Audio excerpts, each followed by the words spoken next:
Effectivement, il y a 3 ans, je quittais Mayotte après plusieurs mois sur place. Et donc, il y a 3 jours, c'est le cœur lourd que je suis revenue sur l'île avec Nadège Ambomangoli. L'île, elle est pourtant si verdoyante à la saison des pluies. Aujourd'hui, elle est comme mise à nu. C'est un paysage de désolation dans le nord de l'île. Les manguiers sont à terre, les cocotiers perdent leurs feuilles et meurent à petit feu. Les bananiers productifs ont disparu.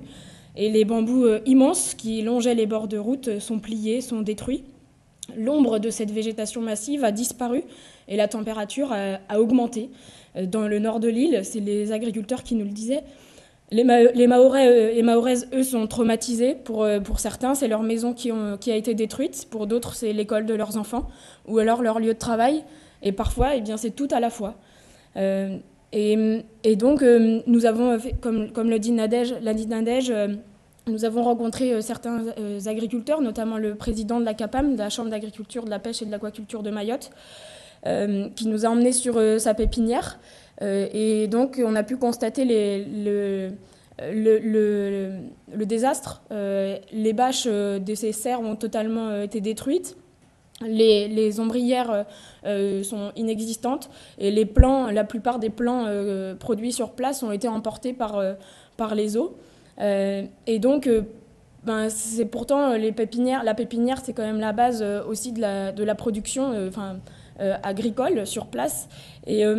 Et donc, en fait, on constate que le jardin mahorais, ce qu'on appelle le jardin mahorais, qui est en fait de l'agroforesterie, et qui permet d'assurer la base de l'alimentation, les bananes, le manioc, les songes, les fruits à pain, les papayes, tout est à terre. Et donc, ça crée une forte inquiétude pour assurer la production alimentaire de base.